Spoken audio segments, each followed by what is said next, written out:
Have you ever wondered what it truly makes a man fall in love? Not merely become interested, not just like a little, but that kind of passion that changes how he sees himself, how he acts, how he lives, and even more. Why do so many women fail to notice when this happens? Jean-Paul Sartre said that the gaze of the other defines me. But what happens when that gaze is misunderstood?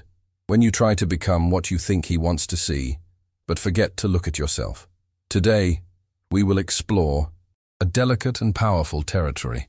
What makes a man truly and deeply fall in love, and why so many women, even intelligent, sensitive, and experienced ones, fail to perceive it. Love, after all, is not a formula. It is an encounter between two freedoms, and it is precisely there that the conflict and the beauty begin. Let's talk about insecurity, projection, authenticity, and fear. Let's look at male psychology without cliches, but with courage. And above all, let's do what Sartre taught us. Assume our freedom, and with it, the responsibility for how we place ourselves in the world of the other. First, we need to talk about the gaze. When Sartre says that the gaze of the other defines me, he is not speaking of vanity. He is speaking of the structure of human consciousness. We are not closed things. We are emptiness under construction, and the other, by looking at us, gives us shape. When a man falls in love, it is often because, by looking at you, he saw himself. He saw himself stronger, more creative, more needed, more of a man. And that has nothing to do with manipulation. It has to do with deep identification, with the mirroring of a project. Have you noticed how, sometimes, a man connects with you over something that seems small, a way of laughing, a firm opinion, a vulnerability exposed without shame? Those seemingly simple moments can trigger affection because they show that you are alive, that you are not trying to play a role, that you are present as a freedom that chooses and not as a product on display. But here comes the paradox.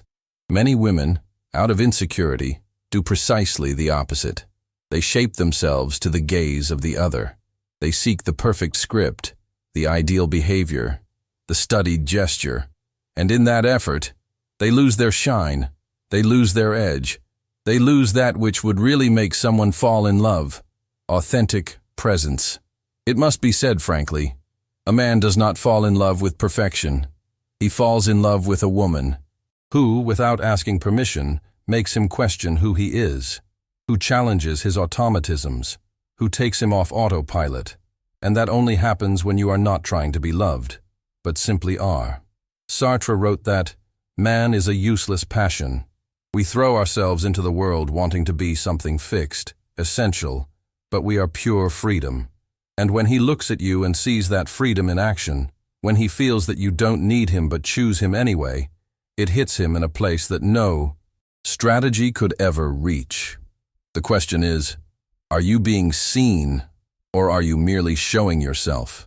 That difference changes everything, because the first is born of authenticity. The second is born of the anxiety to be approved. And true love does not arise from trying to control the gaze of the other. It arises from the risk of being seen as you really are. And you? Are you ready for that risk? Have you ever felt that you needed to be an edited version of yourself to be loved? Perhaps calmer than you feel, happier than you are, more understanding than you would like. This impulse, which seems innocent, carries an existential trap: bad faith. Sartre defines bad faith as the lie we tell ourselves. It's when we deny our freedom, pretending that we are just like this, or that we had no choice. But bad faith in love wears an even more dangerous disguise. It dresses itself in femininity, in sweetness, in adaptation. It appears when a woman believes she needs to be moldable to be loved, and then she falls silent when she wants to speak. She smiles when she wants to confront. She praises when she actually wanted to leave. It's not about manipulation. It's about emotional survival. Many women, from a very early age, learned that love comes with a price. The price of not bothering, of being desirable, of being everything, except too much. And so the theater begins, but a theater that no one names. But here is the problem. No one falls in love with a character. A man can be intrigued by a role. He can desire an image. He can even be enchanted by an ideal. But true love does not arise there. Love is born in the tear, in the improvisation, in authenticity. And that is impossible in bad faith. When you are in bad faith, you become an object. And Sartre reminds us, the human being is not a thing. He is a project, a coming to be. When you try to fix yourself in an image to please, you deny yourself as freedom, and paradoxically, you prevent the other from falling in love with your truth. Think about it. How many times have you shaped yourself so as not to be rejected? And what did that generate? Real closeness or a disguised distance? Often the man feels that something is off, something that seems artificial, even if he cannot say what. It is bad faith vibrating. It is the absence of presence. And there's more. By denying your freedom, you also prevent him from exercising his. When you pretend everything is fine, he does not need to take responsibility. When you accept everything in silence, he does not need to grow. When you perform happiness, he does not need to listen to your pain. Bad faith contaminates the space between you. It turns the relationship into a game of appearances. But there is a way out, and it begins with a radical gesture, telling the truth to yourself. I did this because I wanted to be loved. I was silent because I was afraid of losing him. I hid my pain because I thought my suffering was too much. There is no liberation without this confrontation, because freedom is only exercised when you admit that it exists. Sartre wrote, "Man is condemned to be free." And that applies to you too. You are condemned to be free, including in relationships, including in affections, including in the way you choose to show yourself. There is no real love without exposure, and there is no real exposure without risk. And perhaps the hardest part, you can be authentic and still be rejected. Yes, but that is the only possible way to be truly loved. Because when a man falls in love for real, it is for the woman who chose to be herself, and not for the one who tried to be what he wanted. So I ask you, how many parts of yourself are hidden in the name of an approval that never comes? How many times have you been your own censor? And how many loves never happened because you did not show up whole? Love demands presence, and presence demands courage. Courage to assume your freedom, courage to leave bad faith, courage to be seen, even when it scares. And you? Are you willing to show up? There is a silent but crucial detail that many women do not perceive. Most men do not fall in love because a woman is perfect. They fall in love when they feel they have a place, not a throne, nor a function, but a sense. Sartre wrote that man is a project that makes itself within a situation. What does that mean? That no one defines themselves alone. We all seek to give meaning to existence through what we do, choose, and build, and yes, through the bonds we form. When a man truly falls in love, it is because he realizes that within your presence, he can transform, not by imposition, but by invitation. Imagine two situations. In the first, you are so self-sufficient that you do not allow anyone to get close. You do everything alone, solve everything quickly, show no room for help, perhaps because you learned that dependence is dangerous. In the second, you allow yourself to be cared for, but with an unspoken condition. The other must constantly prove to you that it is worth it. In both, something important is blocked, the flow of genuine contribution. And that has a direct impact on male desire. Contrary to what many clichés say, many men do not run from commitment. They run from emotional uselessness, from the feeling that, no matter what they do, it is never enough, or that they simply have no space to exist there as they are. The desire to be needed is existential. It is not about needing to be the hero. It is about being part of something larger than oneself, about feeling that your presence provokes change, that your word echoes, that your gesture has weight. When a man feels that he has a real role in your life, not an assigned role, but one that makes sense, that creates a bond. But here is the trap. Many women confuse this with dependence, and for fear of appearing weak, they block any opening. They say, "I don't need anyone." Yet deep down, they long for connection. This paradox creates a void. Sartre reminds us that the human being only realizes himself in action. Love, then, must be lived as construction, not as ideal. When a man feels that he is taking part in a real process with you, of creation, growth, discovery, he engages, he gives himself. And that leads us to a provocative question.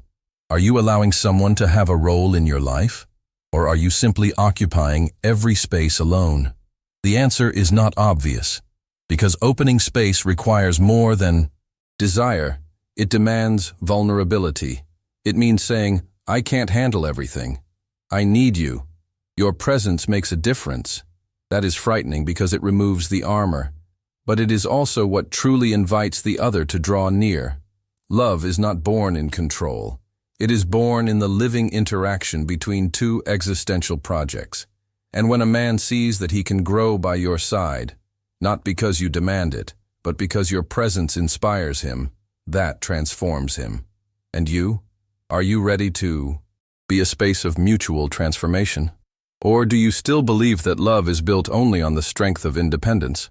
There is a moment at the beginning of almost every relationship when everything seems easy. Conversations flow, bodies recognize each other, expectations have not yet weighed in. But then something happens, small but profound. A silence, a discomfort, a gaze held longer than usual.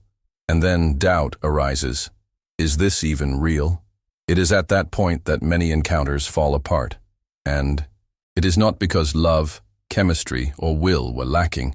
It is because suddenly two freedoms recognized each other. And that is frightening. Sartre said that the encounter with the other is always tense, because the other is a subject like me, free, unpredictable, uncontrollable. Love, contrary to romanticization, is not peace. It is confrontation. It is anguish. The anguish of a true encounter arises when you realize that the other is free to leave, free to not reciprocate, free to not understand you. And yet, you choose to stay. But are you really staying? Or do you start trying to control? Here is where many women, often without realizing it, begin to enter an invisible game, trying to anticipate the other, changing tone, choosing the right words, creating an atmosphere where everything always seems light, always right. And the encounter, once authentic, becomes a survival play. But freedom does not flourish on a stage. It needs improvisation. The real encounter between two free people requires that you tolerate emptiness, not knowing, impermanence. And that hurts. It hurts because it exposes your most intimate insecurities. What if he finds me too much? What if he gets tired? What if he sees everything I try to hide? But by trying to avoid anguish, you also avoid love. Sartre reminds us that anguish is the feeling of freedom. Feeling anguished is not a sign that something is wrong. It is a sign that you are alive, aware of your capacity to choose. The problem is not anguish. It is what you do with it. Many women try to suffocate that anguish with control. They try to guarantee love, guarantee the future. But love does not accept guarantees. It only exists as renewed choice, as assumed risk. And when a man senses that you are trying to lock down what should be free, he steps back. Not because he does not want to love, but because he feels he is being captured, not invited. It is paradoxical but true.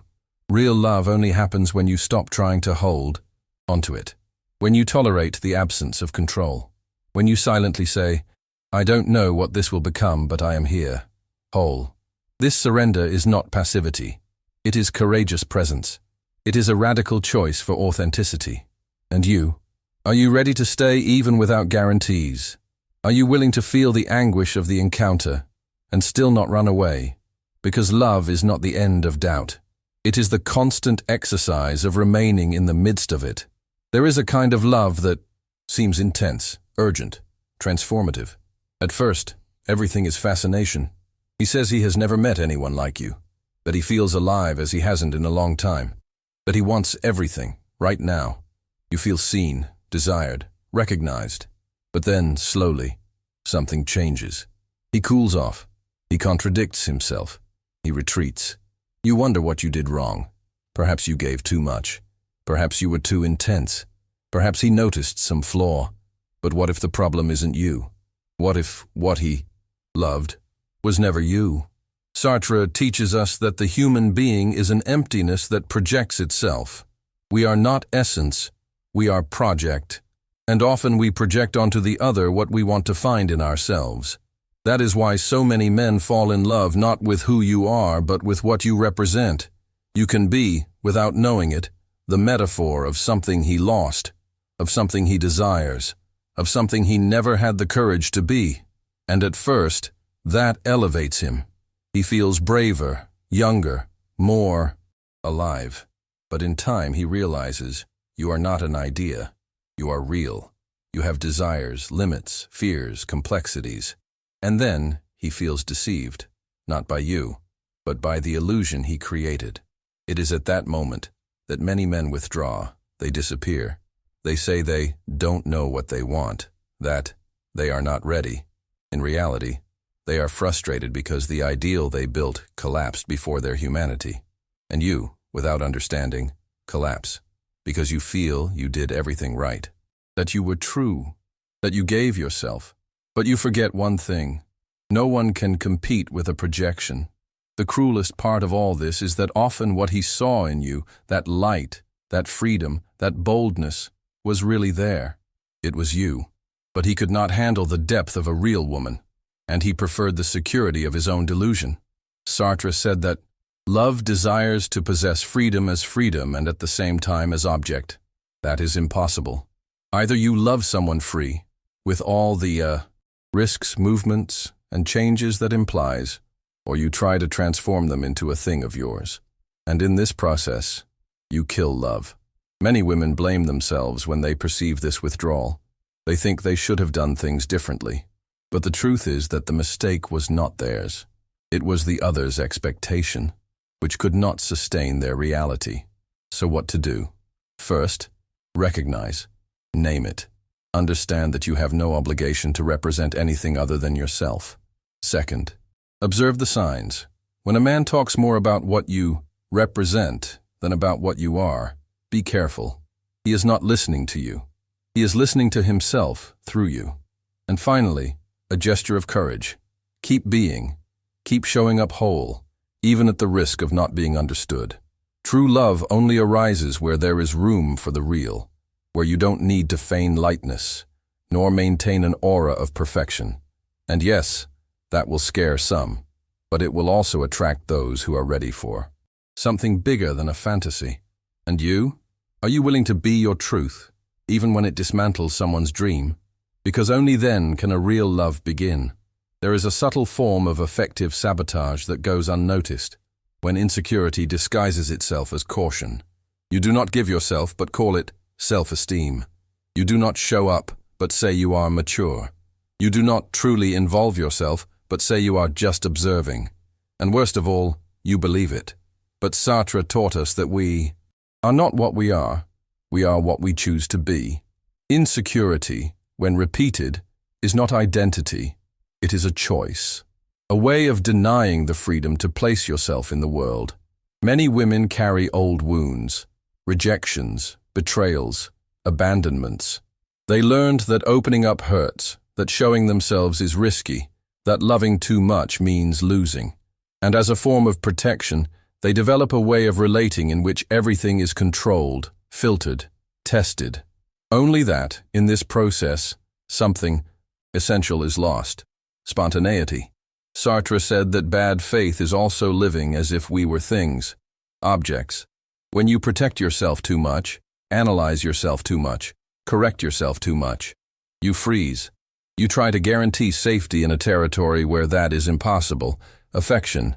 And many men feel that. They don't know how to name it, but they perceive it. They perceive that there is a delay between what you feel and what you allow to show. They perceive that you evaluate every gesture as if being judged. And little by little, that space, which could be intimacy, turns into a testing ground. It is ironic. By trying not to get hurt, you create exactly the environment that prevents love from growing. A man can feel attraction for a strong woman, but he falls in love when he feels truth. And truth includes insecurities, doubts, embarrassments. The problem is not being insecure. The problem is hiding it behind a mask of indifference.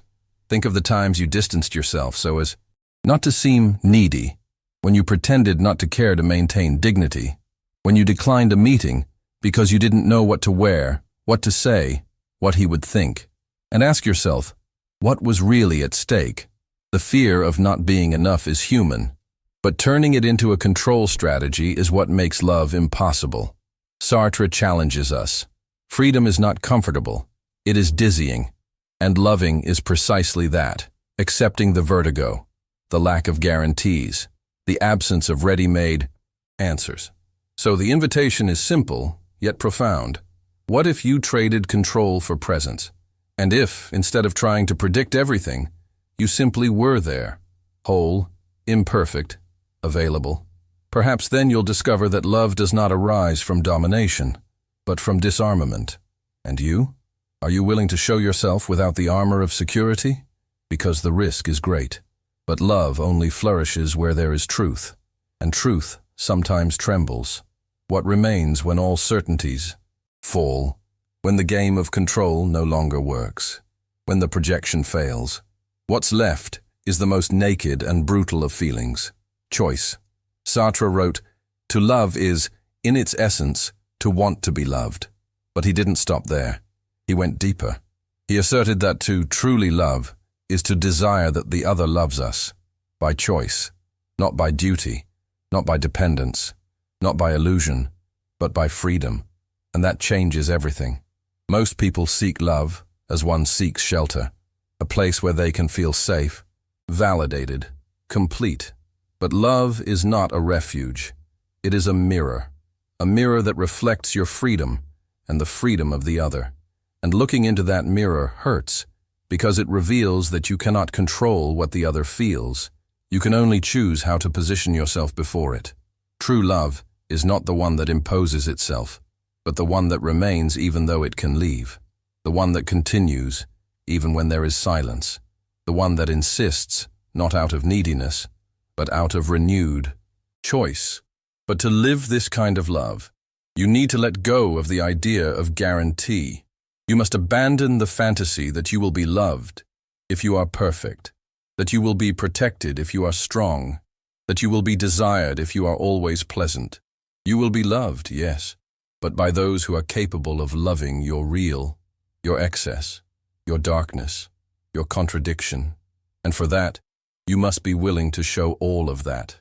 Sartre said that man is what he does with what was done to him. Love is also that. What you do with the fears you inherited, with the traumas that shaped you, with the silences you learned to swallow. You can repeat the cycle, hide, please, control. Or you can start something new. Love with presence, with risk, with truth. Love without knowing what will come. And still, love. What makes a man truly fall in love is feeling that here is a woman who chooses, who does not wait to be chosen, but who positions herself. Who does not beg for affection, but offers it, who does not perform, but reveals herself. And many women do not perceive this because they are still trying to deserve love, when in fact, real love is not deserved. It is lived, it is assumed, it is built. So, I ask you, are you ready to love without guarantees? To stop hiding? To be chosen for who you are, not for who you pretend to be?